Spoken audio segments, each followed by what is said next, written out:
আসসালামু আলাইকুম। সংবাদে আপনাদের সবাইকে স্বাগত জানাচ্ছি। আমি ফিরোজ তোহা। শুরুতেই আরবে কেবলস সংবাদ শিরোনাম।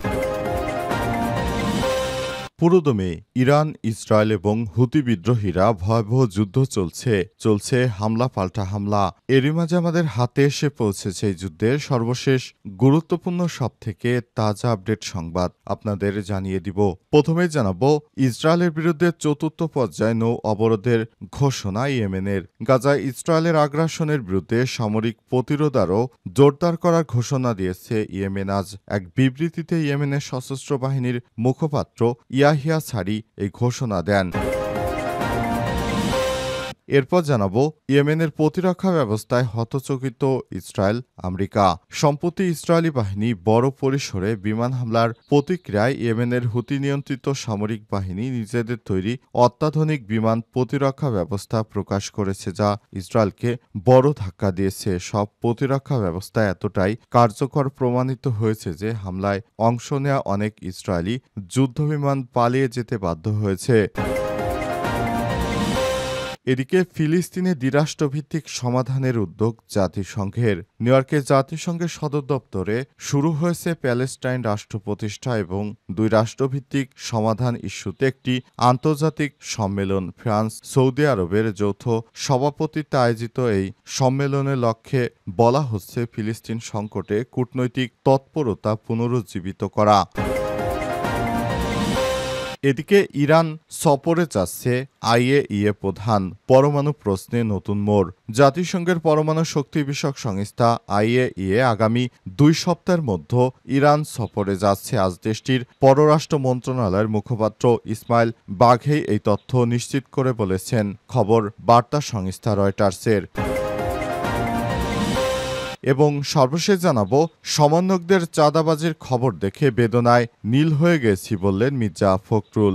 সম্প্রতি রাজধানীতে চাঁদাবাজির অভিযোগে বৈষম্যবিরোধী ছাত্র আন্দোলনের 5 সমন্বয়ক গ্রেপ্তার হওয়ার খবর দেখে বেদনায় নীল হয়ে গেছি বলে মন্তব্য করেছেন বিএনপির মহাসচিব মির্জা ফখরুল ইসলাম। অথচ ছাত্রদলের চাঁদাবাজি, বিএনপি চাঁদাবাজি মির্জা ফখরুল দেখতে পান না। বিএনপি সারা দেশব্যাপী যে নৈরাজ্য সৃষ্টি করেছে সে ব্যাপারে ফখরুল কোনো কথাই বলছেন না। প্রিয় দর্শক, এতক্ষণ শুনছিলেন সংবাদ শিরোনাম, এবারে বিস্তারিত।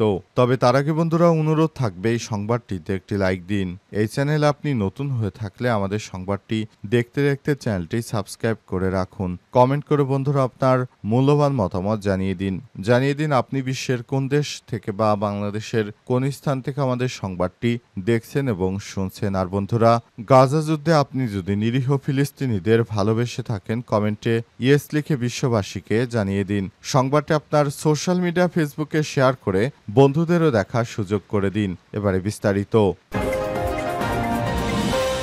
ইসরায়েলের বিরুদ্ধে চতুর্থ পর্যায়ে নৌ অবরোধ শুরুর ঘোষণা ইয়েমেনের। গাজায় ইসরায়েলের আগ্রাসনের বিরুদ্ধে সামরিক প্রতিরোধ আরও জোরালো করার ঘোষণা দিয়েছে ইয়েমেন। আজ এক বিবৃতিতে ইয়েমেনের সশস্ত্র বাহিনীর মুখপাত্র ব্রিগেডিয়ার জেনারেল ইয়াহিয়া সারি জানিয়েছেন, ইসরায়েল গাজায় গণহত্যা, ধ্বংসযজ্ঞ ও অবরোধ বন্ধ না করলে তাদের বিরুদ্ধে চতুর্থ পর্যায়ে নৌ অবরোধ শুরু করা হবে এবং সামরিক হামলা আরও তীব্র করা হবে। আল মাসিরা টেলিভিশনের বরাতে পাস্টুরে জানিয়েছে, ইয়েমেনি বাহিনীর পক্ষ থেকে জানানো হয়েছে গাজার নিরীহ জনগণের উপর চলমান বিমান হামলা, খাদ্য, ওষুধের প্রবেশ বাধা এবং দেশগুলোর নীরবতা ইসরায়েলকে উস্কে দিচ্ছে। অবস্থায় ইয়েমেন একমাত্র নৈতিক ও মানবিক দায়বদ্ধতা থেকে প্রতিরোধ এর দাবি জানিয়ে আসছে। ব্রিগেডিয়ার জেনারেল ইয়াহিয়া সারি হুঁশিয়ারি দিয়ে বলেছেন, ইসরায়েলের সমুদ্রবন্দর এর সঙ্গে যুক্ত যে কোনো দেশ বা কোম্পানির জাহাজ এখন থেকে ইয়েমেনি ক্ষেপণাস্ত্র ও ড্রোন হামলার আওতায় পড়বে। তারা যে কোনো ধরনের মালিকানা হোক না কেন, ইয়েমেনি সশস্ত্র বাহিনী সেসব জাহাজকে বৈধ লক্ষ্যবস্তু হিসেবে বিবেচনা করবে। তিনি আরো বলেছেন, এই বিবৃতি প্রচারের সঙ্গে সঙ্গে বিশ্বজুড়ে সব শিপিং কোম্পানিগুলোকে সতর্ক করছি, ইসরায়েলি বন্দরগুলোর সঙ্গে যে কোনো রকম সহযোগিতা বন্ধ করতে হবে, অন্যথায় তাদের জাহাজে যে কোনো মুহূর্তে হামলার শিকার হতে পারে। জেনারেল ইয়াহিয়া সারিয়ার স্পষ্ট করে বলেছেন, ইসরায়েল যদি চায় উত্তেজনা প্রশমিত হোক, তবে তাদের অবিলম্বে গাজা উপত্যকার উপর থেকে অবরোধ তুলে নিতে হবে এবং বর্বর আগ্রাসন বন্ধ করতে হবে, অন্যথায় আমাদের সামরিক ও সমুদ্র অবরোধ অভিযান অব্যাহত থাকবে। তিনি আরও জোর দিয়ে বলেছেন, ইয়েমেনি সশস্ত্র বাহিনী ফিলিস্তিনিদের উপর নিপীড়নের বিরুদ্ধে একটি নৈতিক ও মানবিক অবস্থান নিয়েছে। আমরা কেবল তখনই সামরিক অভিযান বন্ধ করব যখন গাজার অনুরোধ পুরোপুরি প্রত্যাহার করা হবে। ইসরায়েলি আগ্রাসনের বিরুদ্ধে ইয়েমেনের এই চতুর্থ দফা নৌ অবরোধ বিশ্বজুড়ে জাহাজ চলাচল ও বাণিজ্যে বড় ধরনের নেতিবাচক প্রভাব ফেলতে পারে বলে আশঙ্কা করা হচ্ছে। ইয়েমেনের প্রতিরক্ষা ব্যবস্থায় হতচকিত ইসরায়েল এবং যুক্তরাষ্ট্র।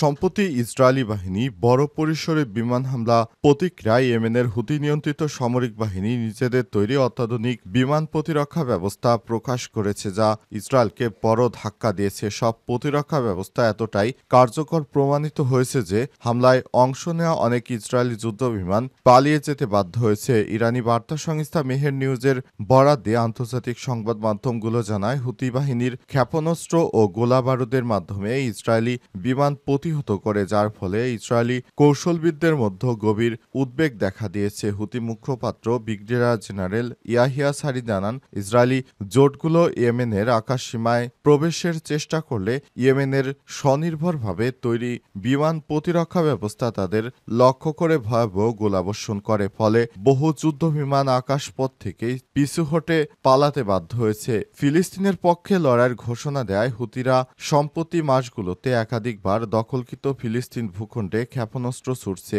তারা বলছে, যতক্ষণ না তারা গাজায় ইসরায়েলে আগ্রাসন বন্ধ করছে ততক্ষণ তাদের প্রতিরোধ চলবে। তারা কোনোভাবেই ইহুদিবাদী ইসরায়েলকে ছাড় দেবে না। ইসরায়েলকে চরম শিক্ষা দেবে ইয়েমেনের হুতি যোদ্ধারা। ফিলিস্তিনের দ্বিরাষ্ট্রভিত্তিক সমাধানের উদ্যোগ জাতিসংঘের।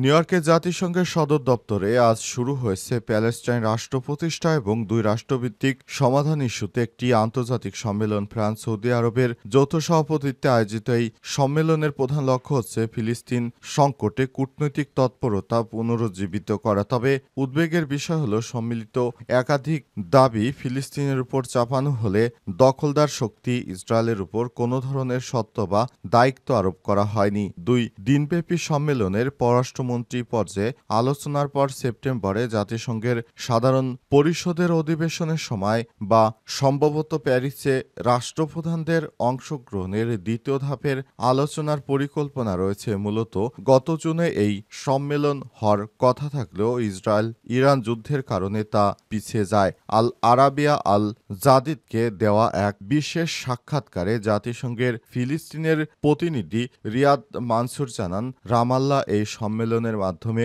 প্যালেস্টাইন রাষ্ট্র স্বীকৃত ইসরায়েলের উপর সামরিক বাণিজ্যিক চাপের আশা করছে। তবে এখন পর্যন্ত আলোচনায় ইসরায়েলের উপর তেমন কোনো চাপের ইঙ্গিত পাওয়া যায়নি। ফ্রান্সের প্রেসিডেন্ট ইমানুয়েল ম্যাক্রো সেপ্টেম্বরে জাতিসংঘের সাধারণ পরিষদ অধিবেশনে ফিলিস্তিনকে রাষ্ট্র হিসেবে স্বীকৃতি দেওয়ার প্রতিশ্রুতি দিলেও তার সঙ্গে যুক্ত করেছেন কয়েকটি শর্ত, যেমন ফিলিস্তিনকে নিরস্ত্রীকরণ করতে হবে, ইসরায়েলের স্বীকৃতি দেওয়া এবং আঞ্চলিক নিরাপত্তার ভূমিকা রাখা।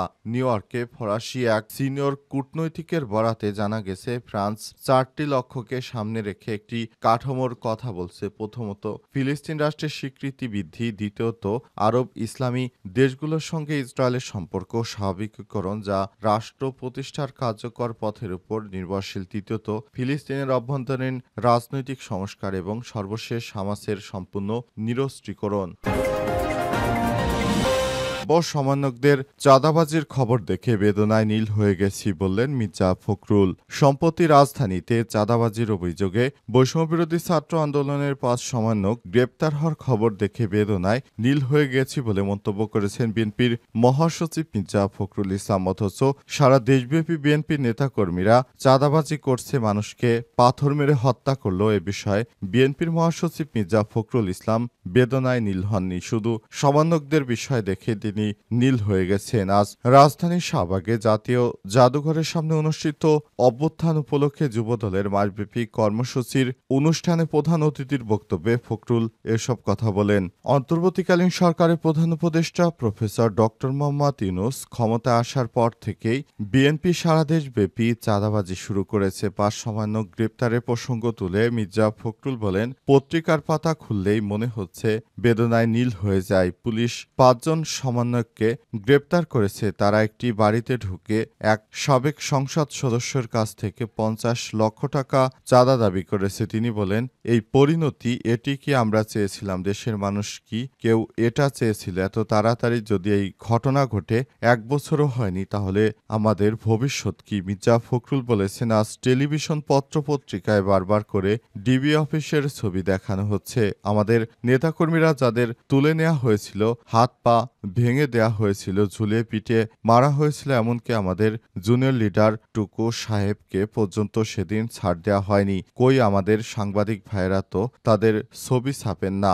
বিএনপি চেয়ারপারসন খালেদা জিয়াকে মিথ্যা মামলায় ফাঁসানো, একটি পরিত্যক্ত কারাগারে পাঠানো উল্লেখ করে তিনি বলেছেন, এসব বিষয়ে এখন কেউ কথা বলে না, অথচ দেশের গণতন্ত্রের জন্য খালেদা জিয়া তার জীবন ও সবকিছু ত্যাগ করেছে। খালেদা জিয়াকে নিয়ে জনমত গড়ে তোলার আহ্বান জানান তিনি। বিএনপিকে বেকায়দায় ফেলতে যারা নানা রকমের চাপের সৃষ্টি করছে, তাদের সেই চেষ্টা কখনোই সফল হবে না বলে মন্তব্য করেছেন বিএনপির মহাসচিব মির্জা ফখরুল।